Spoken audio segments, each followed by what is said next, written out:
சாந்தி.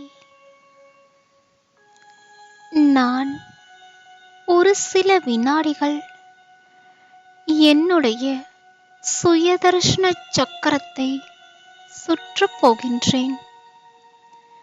இந்த சுயதர்ஷன சக்கரத்தின் பயிற்சியானது ஆதி முதல் அனாதி வரை என்னுடைய அனைத்து சொரூபங்களையும் எனக்குள் நினைவூட்டுகின்றது.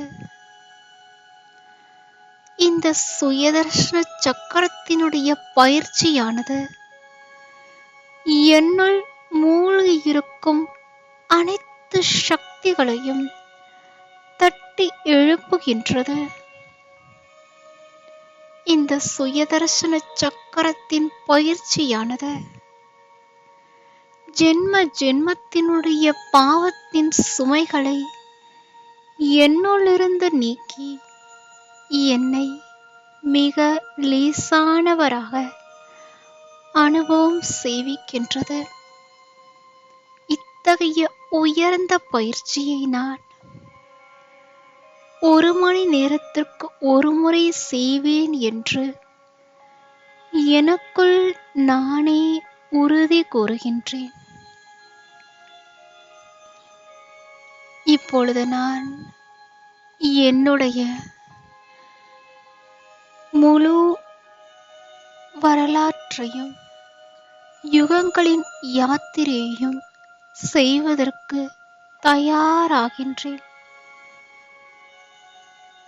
முழு கவனத்தையும் என்னுடைய புருவ மத்தியில் கொண்டு வருகின்றேன். மிக மெதுவாக வெளிப்புறத்தினுடைய அனைத்து விதமான விஷயங்களிலிருந்தும் என்னை விடுவித்து என்னுடைய முழு கவனத்தையும் புருவ மத்தியில் கண்களுக்கு பின்னால் பிரக்குட்டி சிம்மாசனத்தில் ஒருநிலைப்படுத்துகின்றேன்.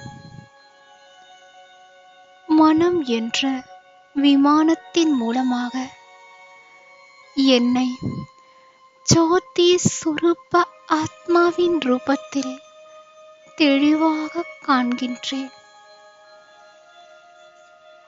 புத்தியின் மூலமாக என்னுடைய வீடாகிய பரந்தாமத்தை ஒரே வினாடியில் எமர்ஜ் செய்கின்றேன். பிரகாசமான செம்பொன்னிறமான ஒளி உலகத்தில் என்னை சிவபாபாவிற்கு மிக மிக நெருக்கத்தில் அனுபவம் செய்கின்றேன். இந்த அனுபவத்தின் ஆழத்தில் செல்கின்றேன்.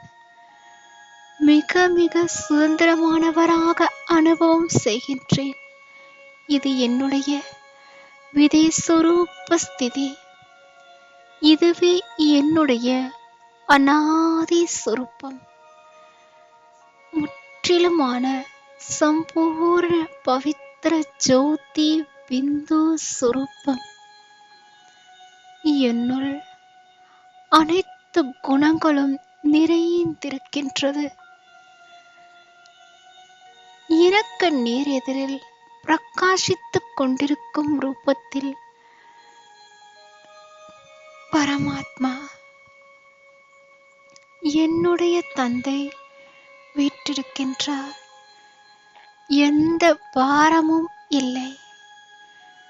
என்னுள் இருந்து மிக மிக லேசான எண்ணங்களே வெளிப்படுகின்றன.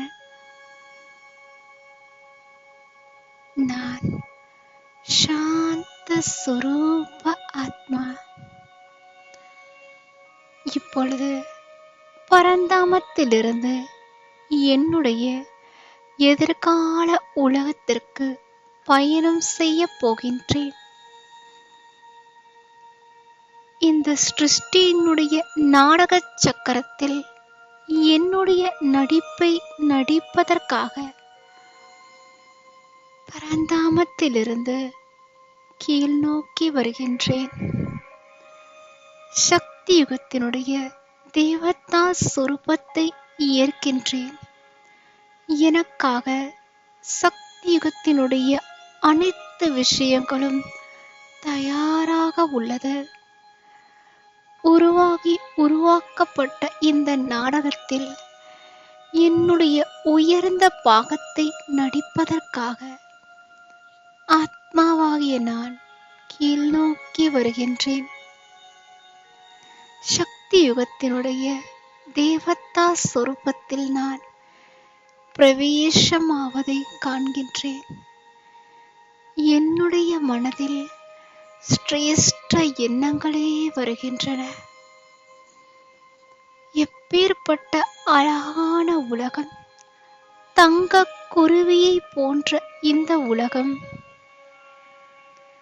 இந்த உலகத்தில் ஆத்மாவாகிய நான் 16 கலைகளும் நிறைந்த சம்பூர்ண நிர்விகாரியாக, மரியாதா புருஷோத்தமராக ஜொலித்துக் கொண்டிருக்கின்றேன்.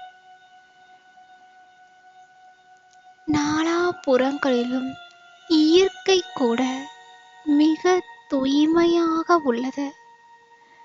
எவ்வளவு அழகான இந்த சக்தி யுகம்!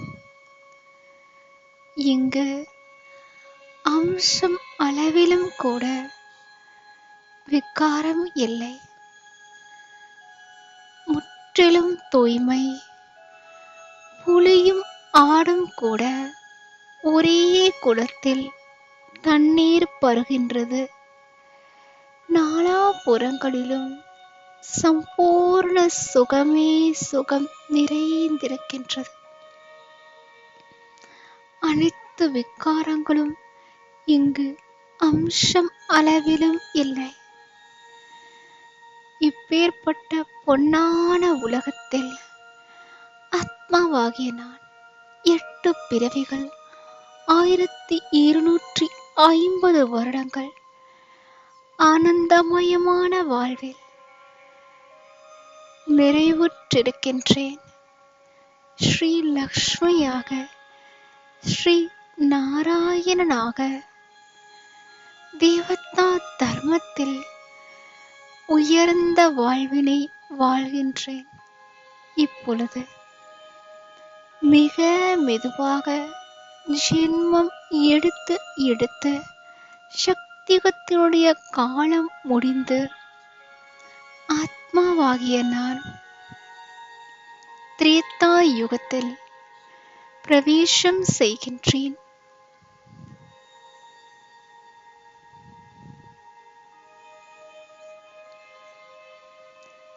என்னை நான் திரேதா யுகத்தினுடைய தேவதா ஆத்மாவாக உணர்கின்றேன்.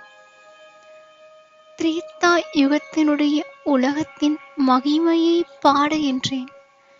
இங்கு ஸ்ரீ ராமர், ஸ்ரீ சீத்தையினுடைய ராஜ்யம் எப்படி ராஜாவோ அப்படியே பிரஜைகளும் இருந்தனர். இங்கு ஆத்மாவாகிய நான் 14 கலைகள் நிறைந்தவராக நாலாபுறங்களிலும் குறைகளற்ற ஆனந்தமயமான வாழ்வை வாழ்ந்தேன். அனைத்து பொக்கிஷங்களும் செல்வங்களும் நிறைந்த சிரேஷ்டமான வாழ்வு. இந்த ராஜ்யம் கூட பரமாத்மாவினால் உருவாக்கப்பட்டது. இங்கு ஆத்மாவாகிய நான் 1250 வருடங்களில் 12 பிறவிகள் எடுத்திருந்தேன். இப்பொழுது மெதுவாக ஜென்மங்கள் எடுத்து எடுத்து திரேதா யுகத்தின் காலமும் முடிந்து விட்டது. இப்பொழுது ஆத்மாவாகிய நான் துவாபர யுகத்தில் பிரவேசம் செய்கின்றேன்.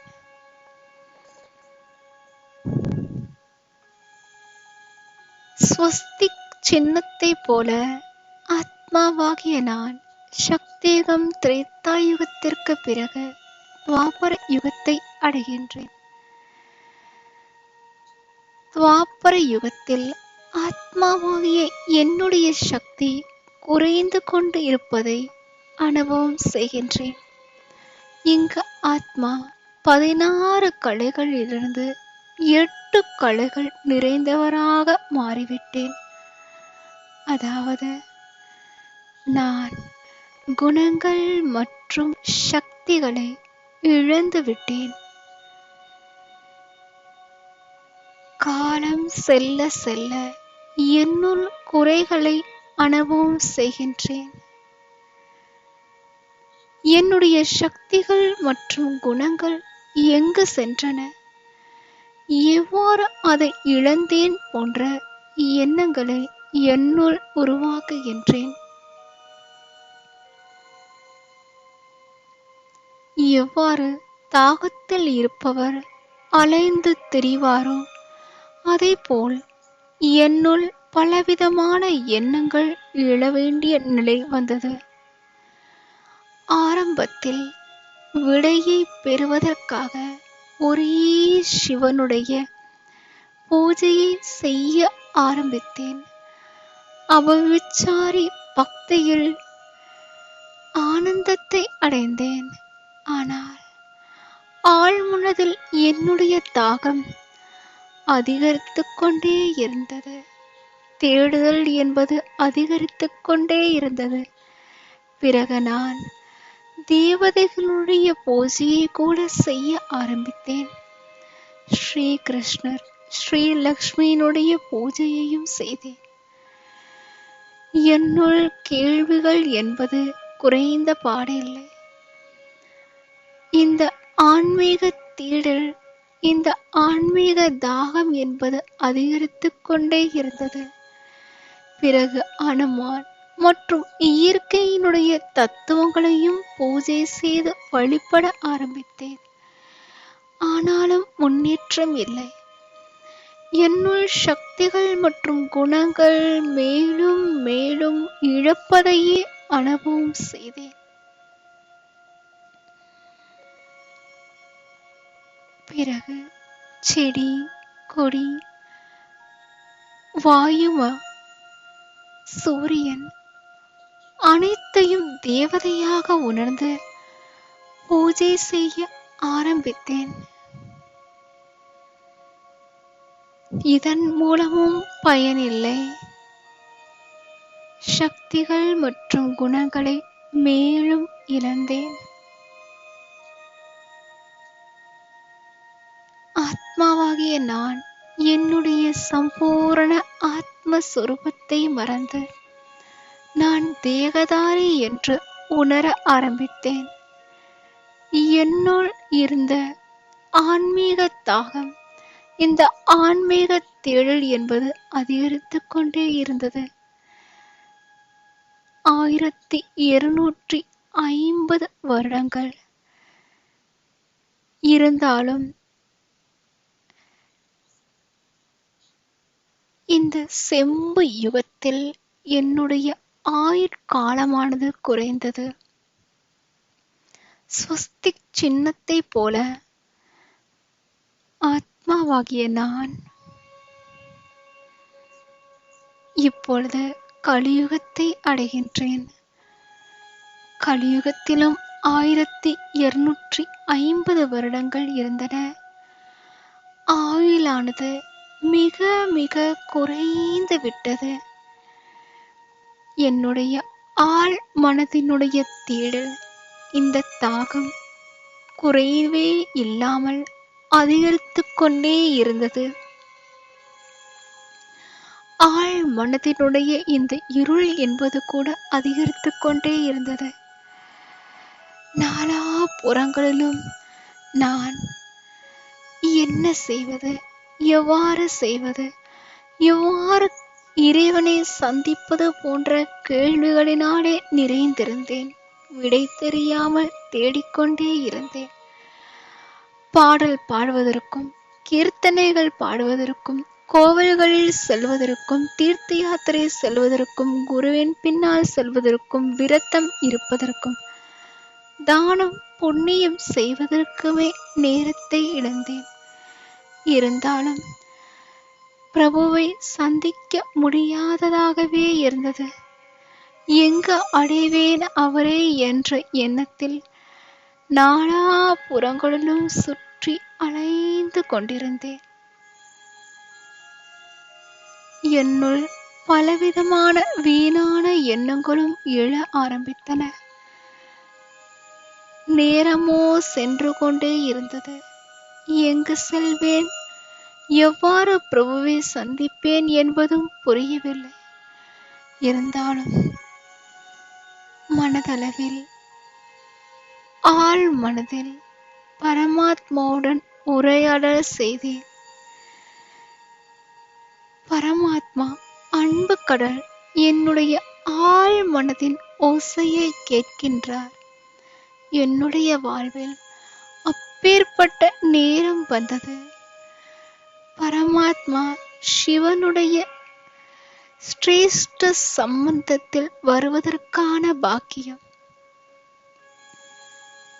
அவர் எனக்கு என்னை குறித்த அறிமுகம் கொடுத்து என்னுடைய வாழ்வை மகிழ்ச்சி நிறைந்த வாழ்வாக மாற்றிவிட்டார். என்னுடைய இந்த நேரத்தில் என்னுடைய ஒவ்வொரு சுவாசமும் நேரமும் கூட நினைவு மற்றும் சேவையில் செல்கின்றது. எவ்வளவு குஷியினுடைய தினம்! ஈஸ்வரிய இந்த ஞானத்தை பெற்ற முதல் தினத்தை நான் இப்பொழுது நினைவு செய்கின்றேன். ஞானத்தை பெற்ற முதல் நாளிலிருந்து இப்பொழுது வரை என் மீது ஞான சூரியனின் பாதுகாப்பு கிரணங்கள் சதா நிறைந்திருக்கின்றன. ஆகா, எவ்வளவு உயர்ந்த சங்கமயுகம்! கலியுகத்தினுடைய அனைத்து தேடல்களும் இங்கு முடிவடைந்து விட்டன. சங்கம யுகத்தினுடைய ஆரம்பம். நான் மற்றும் பாபா. நாலாபுறங்களிலும் கூட இந்த ஒரே நினைவு. முழு நாளும் நான் பாபாவின் நேரெதிரிலேயே இருக்கின்றேன். என்னுடைய பல ஜென்மங்களினுடைய கவலை வலி குஷியாக மாறிவிட்டது. மனம் ஆனந்தமடைந்து விட்டது. எதை அடைய வேண்டும் என்று நினைத்தேனோ அதை அடைந்து விட்டேன். இனி வேறு என்ன வேண்டும்? அடைவதற்கு என்று ஒன்றும் இல்லை. பிரபு மிலனுடைய இந்த அலௌகிக்க சுகம் எத்தனை காலம் ஏங்கிக் கொண்டிருந்தேனோ அதை அடைந்து விட்டேன். வேறு எதுவும் இல்லை. இந்த சங்கம யுகத்தில் நாள் முழுவதும் முழு நேரமும் பிரபுவினுடைய நினைவில் மூழ்கி செல்கின்றேன். இப்பொழுது மேலும் முன்னேறி செல்கின்றேன். மிக மிக சாந்தியாக அமர்ந்து இப்பொழுது நான் பெற்ற அனுபவத்தை மீண்டும் ஒரு முறை நினைவு கூறுகின்றேன்.